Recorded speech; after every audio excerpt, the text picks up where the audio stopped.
Hello guys, welcome. My name is Ultrasaurus and we are going to be playing Expeditions, specifically the Little Colorado map where we are going to be working on the second mission, Nearby Areas. Alright, so for Nearby Areas, not far from the training base, we left valuable cargo. Use the metal detector to search for objects. We need to use a scout vehicle, and apparently we also need the metal detector on our vehicle as a requirement. Okay, so we're looking for a scout vehicle, and out of all of them, the Cotco looks the most appealing to me. And we're just looking through some of the options here for the vehicle. We're adding the metal detector as it is a required item. I'm going to improve the engine. We are going to put in the off-road gearbox. Suspension, I don't know if we have enough for that. The wheels, they're adequate for what we need them to be. Especially for starting off. I'm not too fussed about that at all. Most importantly, though, we need to choose the color. Now, what funfetti colors do we have for this vehicle? Ooh. I'm really loving that yellow. I'm getting like some 90s vibes from that, so let's go with that. We've also added the jack and some anchors to it. We likely won't need it, but it's good to have it, and if we don't use it, we get repaid anyways. Now, this is extremely important, guys. This has you spawn in the eastern outpost, but the objectives are at the main outpost.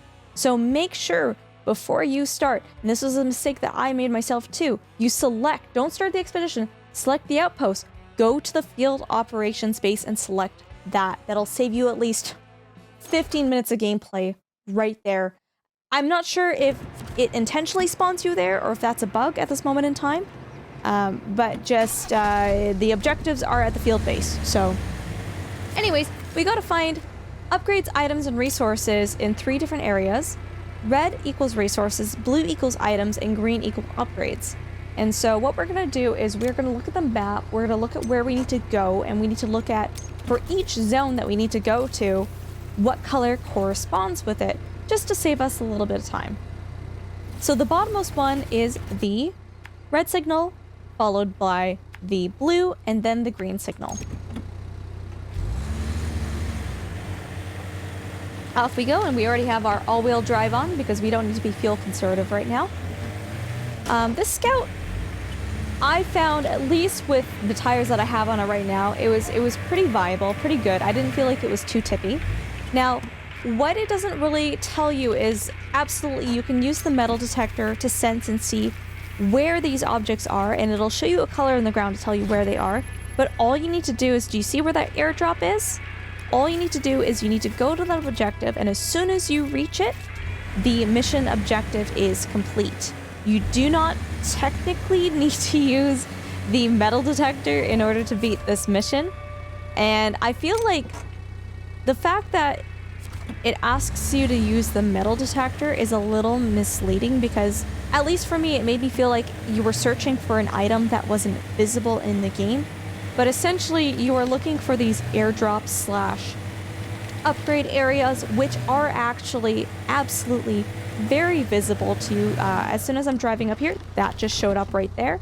So we're going to drive straight to it, and I just showed, just for fun, at each of these objectives, what it actually visually looks like when we use the metal detector, and the blue points in that direction. Blue is the zone that we're looking for, and we need to find a item there. So we're going to drive up there, we're going to search for it, and all we need to do is drive over top of that point, and we're good. And I almost tipped there. There were a couple of moments where I almost, throughout my playthrough, almost tipped. There is one thing that I did in this game, and you guys will see it later in our videos, what made me flip the most, which was actually changing the tires to a tread that you actually think that I would actually have more stability with. But anyways, we're going to go to the green and final signal. And again, I'm just going to show you what that looks like with the metal detector. But essentially, all you need to do is, as soon as you see an object, something, whether it's an airdrop or a upgrade symbol, all you need to do is drive up to it in order to complete this objective. It was pretty bouncy getting over there, oh my lord. But yeah, on this road there's no need to use diff lock, especially you're just gonna damage your engine if you use it. All-wheel drive is all you really need. This is pretty straightforward. Oh my god, I could have avoided that tree. That was super easy to avoid. But yeah, we're driving up to it, and you guys can actually see there's the upgrade point. We're going to accidentally swap to first person and then use the metal detector.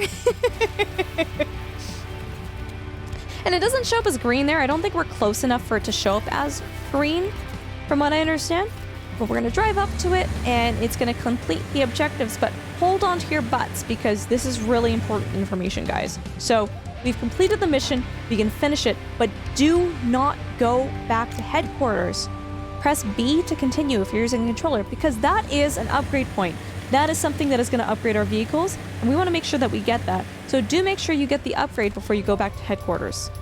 And for this upgrade in particular, this is for the 216. This is the vehicle that we were primarily using. It gives us the high-range gearbox, which I don't know if I would actually particularly use that in this game, but it essentially increases gear count, top speed, and fuel efficiency, which unless you're driving on the highways, you're not really going to use it, but that's okay. And we are done and complete with this mission. Well, I hope you guys liked that video. I actually primarily stream this on Twitch, and chances are if you guys are watching this right now, I might be already live on Twitch. Check out the link in the description below, and make sure you guys like the video, subscribe, and hit that bell button, as we also do sometimes do some YouTube streams as well. Thank you all so much for watching, and we'll catch you later. Have a lovely day.